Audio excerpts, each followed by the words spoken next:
Assalamu alaikum. Welcome back to English Banglish. I am Asifa Farhad Uni with you. আজকের ভিডিওতে আমরা শিখব কিভাবে have, has এবং had ব্যবহার করে খুব সহজেই আমরা চার ধরনের সেন্টেন্স তৈরি করতে পারি। সো আশা করছি আমার সাথেই থাকবেন। চলুন তাহলে আর সময় নষ্ট না করে ডিরেক্টলি বোর্ডে চলে যাই।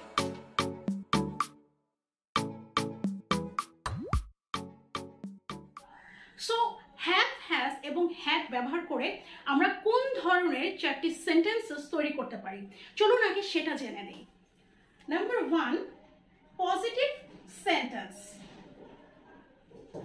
have, has এবং had ইউজ করে আমরা হ্যাঁ বোধক বাক্য অথবা পজিটিভ সেন্টেন্স তৈরি করতে পারি। Number 2, negative sentence. have, has এবং had ইউজ করে আমরা নেগেটিভ সেন্টেন্স বা না বোধক বাক্য তৈরি করতে পারি।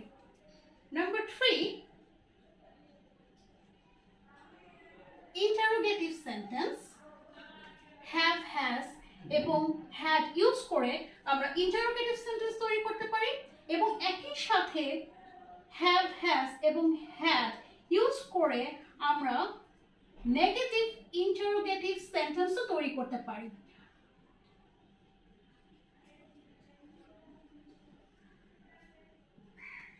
তাহলে have, has এবং had ইউজ করে আমরা পজিটিভ সেন্টেন্স তৈরি করতে পারি, নেগেটিভ সেন্টেন্স তৈরি করতে পারি, ইন্টারোগেটিভ সেন্টেন্স তৈরি করতে পারি এবং নেগেটিভ ইন্টারোগেটিভ সেন্টেন্সও কিন্তু তৈরি করতে পারি। এখন আমরা শিখব কিভাবে তৈরি করতে পারি। আমরা কিন্তু অলরেডি লাস্ট ভিডিওতে শিখেছি যে আমরা কোন পার্সনের সাথে হ্যাভ এবং হ্যাজ ইউজ করব, আবার কোন পার্সনের সাথে হ্যাড ইউজ করব। হ্যাভ এবং হ্যাজ ইউজ করার ক্ষেত্রে পার্সন ভ্যারিয়েশন আছে। ফার্স্ট পার্সন, সেকেন্ড পার্সন এবং থার্ড পার্সন প্লুরালের ক্ষেত্রে আমরা ইউজ করব হ্যাভ, থার্ড পার্সন সিঙ্গুলারের ক্ষেত্রে আমরা ইউজ করব হ্যাজ, আর ফার্স্ট পার্সন, সেকেন্ড পার্সন এবং থার্ড পার্সন তিনটে পার্সনের সিঙ্গুলার এবং প্লুরাল দুটোর সাথেই আমরা হ্যাড ইউজ করতে পারবো। সো হ্যাড ইউজ করার ক্ষেত্রে আমাদের কিন্তু পার্সন আনচেঞ্জেবল অথবা had unchangeable, we can say both. কেউ যদি আমার লাস্ট ভিডিওটি মিস করে থাকেন কাইন্ডলি আই বাটনে ক্লিক করে দেখে নিতে পারেন। সো চলুন তাহলে শুরু করি। Number 1, positive sentence. I have a book. আমার একটি বই আছে। have এবং has কিন্তু ইউজ হয় প্রেজেন্ট টেন্সের ক্ষেত্রে আছে অর্থ বোঝাতে, আর had ইউজ হয় পাস্ট টেন্সের ক্ষেত্রে ছিল অর্থ বোঝাতে। So positive sentence I have a book, আমার একটি বই আছে। আমরা একইভাবে যখন এটাকে নেগেটিভ করব তখন বলবো I have no book, আমার কোনো বই নেই। সো আমরা কিন্তু এখানে নট ব্যবহার করছি না, আমরা ব্যবহার করছি নো। সো হ্যাভ এবং হ্যাজ এর পরে আমরা নেগেটিভ করার জন্য বা নেগেটিভ সেন্টেন্স তৈরি করার জন্য নট ইউজ করব না, আমরা ইউজ করব no. Interrogative sentence. Have I a book, আমার কি একটি বই আছে? তাহলে হ্যাভ আগে আসছে, তারপরে সাবজেক্ট বসছে এবং তারপর এক্সটেনশন। অ্যাট লাস্ট আমাদেরকে অবশ্যই প্রশ্নবোধক চিহ্ন দিতে হবে। Negative interrogative. Have I no book, আমার কি কোনো বই নেই? এটা হচ্ছে নেগেটিভ ইন্টারোগেটিভ। সো আমরা যদি একটু খেয়াল করি তাহলে আমরা কি স্ট্রাকচার পাচ্ছি। পজিটিভ সেন্টেন্সের ক্ষেত্রে আমরা দেখছি যে প্রথমে সাবজেক্ট বসছে, তারপরে হ্যাভ বসছে এবং তারপর এক্সটেনশন। নেগেটিভ সেন্টেন্সের ক্ষেত্রে আমি দেখছি সাবজেক্ট বসছে, হ্যাভ বসছে এবং বসছে নো, নট, নট। নট কিন্তু বসছে না, নটের পরিবর্তে নেগেটিভ করার জন্য বসছে নো এবং তারপরে এক্সটেনশন। এবং একই সাথে দেখছি যে আমরা কিন্তু নেগেটিভ সেন্টেন্সের ক্ষেত্রে এখানে এ ইউজ করতে পারছি না, তার মানে এটা উঠে যাচ্ছে বা এটা ইউজ করা যাবে না। নাম্বার 3, ইন্টারোগেটিভ সেন্টেন্সের ক্ষেত্রে হ্যাভ আই এ বুক, আমার কি একটি বই আছে? তাহলে হ্যাজ থাকতো তাহলে হ্যাজটা সবার আগে বসতো, তারপরে বসছে সাবজেক্ট এবং তারপরে বসছে এক্সটেনশন এবং at last sign of interrogation প্রশ্নবোধক চিহ্ন। নেগেটিভ ইন্টারোগেটিভের ক্ষেত্রে হ্যাভ আই নো বুক, আমার কি কোনো বই নেই। সো প্রথমে হ্যাভ বসছে, তারপরে সাবজেক্ট, তারপরে নেগেটিভ করার জন্য বা নেগেটিভ বোঝানোর জন্য আমরা নো ইউজ করব, নট ইউজ করব না। ঠিক নেগেটিভ সেন্টেন্স আমরা যেভাবে তৈরি করেছিলাম একইভাবে আমরা নেগেটিভ ইন্টারোগেটিভের সেম স্ট্রাকচার ফলো করছি। We will use no, not, not এবং তারপরে এক্সটেনশন এবং মার্ক অফ ইন্টারোগেশন। সো এখন আমরা আরেকটা সেন্টেন্স দেখব যেখানে আমরা হ্যাজ ইউজ করে একই স্ট্রাকচার ফলো করে 4 ধরনের সেন্টেন্স তৈরি করব।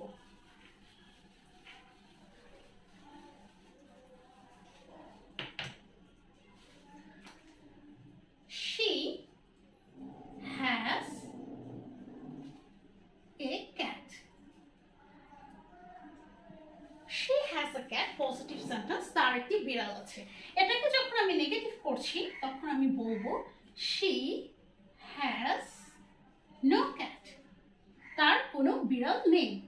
সেম ওয়েতে ইন্টারোগেটিভ করার সময় আমি বলবো has she a cat, তার কি একটি বিড়াল আছে।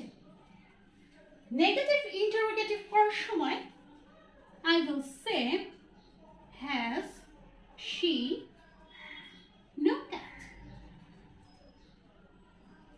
তার কি কোনো বিড়াল নেই। সো সেম স্ট্রাকচার আমরা ফলো করছি পজিটিভ সেন্টেন্সের ক্ষেত্রে। প্রথমে সাবজেক্ট বসছে, তারপরে বসছে হ্যাজ এবং তারপরে এক্সটেনশন।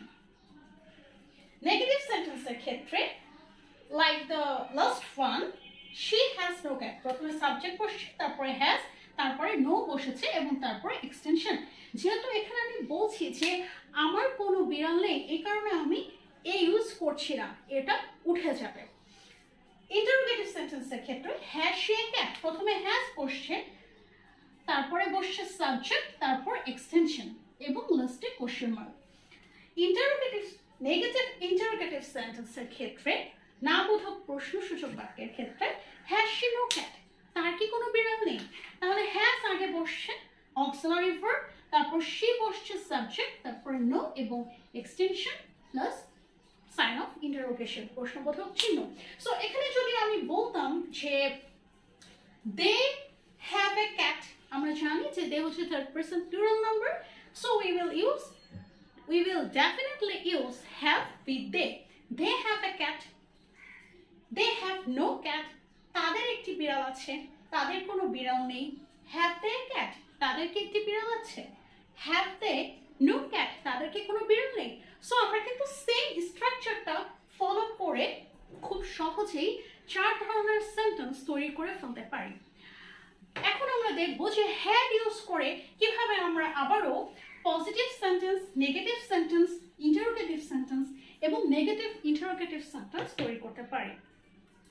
সো প্রথমে যদি বলি পজিটিভ সেন্টেন্সের ক্ষেত্রে I had a cat, আমার একটি বিড়াল ছিল। I had no cat, negative সেন্টেন্সের ক্ষেত্রে আমার কোনো বিড়াল ছিল না। ইন্টারোগেটিভ সেন্টেন্স আমি বলবো had I a cat, আমার কি একটি বিড়াল ছিল। আবার নেগেটিভ ইন্টারোগেটিভের ক্ষেত্রে আমরা বলবো had I no cat, আমার কি কোনো বিড়াল ছিল না। সো যেভাবে আমরা হ্যাভ এবং হ্যাজ এর ক্ষেত্রে স্ট্রাকচার ফলো করেছি, হ্যাড ইউজ করার ক্ষেত্রে আমরা সেম স্ট্রাকচার ফলো করব। সো পজিটিভ সেন্টেন্সের ক্ষেত্রে প্রথমে সাবজেক্ট বসেছে, তারপরে হ্যাড বসেছে এবং তারপর এক্সটেনশন বসেছে। আই হ্যাড এ ক্যাট, আমার একটি বিড়াল ছিল। আই হ্যাড নো ক্যাট, আমার বিড়াল ছিল না, আমার কোনো বিড়াল ছিল না। ইন্টারোগেটিভ সেন্টেন্সের ক্ষেত্রে হ্যাড আই এ ক্যাট, আমার কি একটি বিড়াল ছিল, প্রথমে বসছে হ্যাড, তারপর সাবজেক্ট, তারপর এক্সটেনশন এবং interrogation, sign of interrogation. Negative interrogative সেন্টেন্সের ক্ষেত্রে একইভাবে হ্যাড আই নো ক্যাট, আমার কি কোনো বিড়াল ছিল না। সো প্রথমে হ্যাড বসছে, তারপরে সাবজেক্ট বসছে, তারপরে নো বসছে এবং তারপর এক্সটেনশন এবং প্রশ্নবোধক চিহ্ন। সো আমরা যদি বলি যে আমাদের একটি বিড়াল ছিল, We had a cat. We had no cat. Had we a cat? Had we no cat? So আমরা কিন্তু খুব সহজেই একটা ছোট্ট সেন্টেন্স দিয়ে কিভাবে অনেকগুলো সেন্টেন্সেস তৈরি করতে পারি সেই স্ট্র্যাটেজিটাও শিখে ফেললাম। So let me summarise once again for you. প্রথমে বলছি হ্যাভ এবং হ্যাজ ইউজ হবে প্রেজেন্ট টেন্সের ক্ষেত্রে, যার অর্থ হচ্ছে আছে। হ্যাড ইউজ হবে পাস্ট টেন্সের ক্ষেত্রে, যার অর্থ হচ্ছে ছিল। হ্যাভ এবং হ্যাজ দিয়ে যখন আমরা কোনো সেন্টেন্স ইউজ করব তখন আমাদের একটু সতর্ক থাকতে হবে যেন আমরা ফার্স্ট পারসন, সেকেন্ড পারসন এবং থার্ড পারসন প্লুরালের ক্ষেত্রে হ্যাভ ইউজ করি এবং থার্ড পারসন সিঙ্গুলারের ক্ষেত্রে হ্যাজ ইউজ করি। আর যে কোনো পারসনের সাথেই without any কশাস we can use had. প্রত্যেকটা পারসনের সাথে আমরা হ্যাড ইউজ করতে পারি। হ্যাড ইউজ করার ক্ষেত্রে পারসন অনুযায়ী কোনো ভ্যারিয়েশন নেই। সো যখন আমরা পজিটিভলি কোনো সেন্টেন্স ইউজ করব প্রথমে সাবজেক্ট বসবে হ্যাভ, হ্যাজ অথবা হ্যাড, যেটা আমরা বসাবো অ্যাকর্ডিং টু দ্য টেন্স। যদি প্রেজেন্ট হয় তাহলে হ্যাভ হ্যাজ বসবে, পাস্ট হলে হ্যাড বসবে, তারপরে এক্সটেনশন। একইভাবে নেগেটিভ করার ক্ষেত্রে হ্যাভ, হ্যাজ এবং হ্যাডের ক্ষেত্রে আমাদেরকে মনে রাখতে হবে যে আমরা নেগেটিভ ওয়ার্ড নট ইউজ করব না। নটের পরিবর্তে আমরা নেগেটিভ ওয়ার্ড বা নেগেটিভ বোঝানোর জন্য ইউজ করব নো। সো আর যখন আমরা ইন্টারোগেটিভ সেন্টেন্স করব তখন হ্যাভ, হ্যাজ অথবা হ্যাড সেটা প্রথমে বসবে, তারপরে সাবজেক্ট বসবে, তারপরে এক্সটেনশন। আর যদি নেগেটিভ ইন্টারোগেটিভ করি তাহলে প্রথমে হ্যাভ, হ্যাজ, হ্যাড বসার পরে সাবজেক্ট বসানোর পরে অবশ্যই আমাদেরকে নেগেটিভ ওয়ার্ড বা নেগেটিভ বোঝানোর জন্য নো ইউজ করতে হবে, তারপর এক্সটেনশন। ইন্টারোগেটিভ এবং নেগেটিভ ইন্টারোগেটিভ সেন্টেন্স তৈরি করার ক্ষেত্রে অবশ্যই আমাদেরকে লাস্টে প্রশ্নবোধক চিহ্ন দিতে হবে। সো আপনারাও কিন্তু আমার মতো খুবই সহজে অন্যান্য এক্সাম্পল ব্যবহার করে একই স্ট্র্যাটেজি ফলো করে 4 ধরনের সেন্টেন্সেস বানাতে পারেন এবং আপনাদের রেগুলার কনভারসেশনে এই ধরনের ছোট ছোট ইংলিশ সেন্টেন্সগুলো ইউজ করতে পারেন। দেখা হবে আবার আগামী ভিডিওতে নতুন কোনো টপিক নিয়ে। ততদিন পর্যন্ত সবাই কিন্তু ইংরেজি দৈনিক অনুশীলন করতে ভুলে যাবেন না। বাইরে যাওয়ার সময় অবশ্যই মাস্ক পরিধান করতে ভুলবেন না। আসসালামু আলাইকুম। আল্লাহ।